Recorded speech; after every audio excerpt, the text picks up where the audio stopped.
ayat 18. ويعبدون من دون الله ما لا يضرهم ولا ينفعهم ويقولون هؤلاء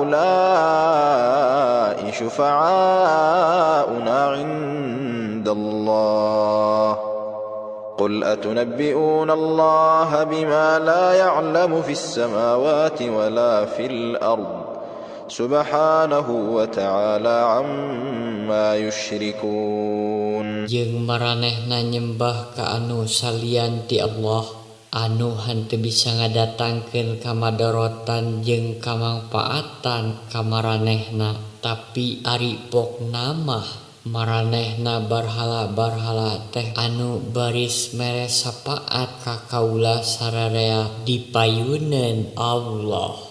Pok caritakeun naha arandika rek kabejakeun ka Allah, naon-naon anu ku arandika disangka henteu kauninga ku anjeunna, boh di langit boh di bumi. Maha suci anjeunna jeung maha luhur anjeunna tina saniskara anu ku maraneh disangkakeun.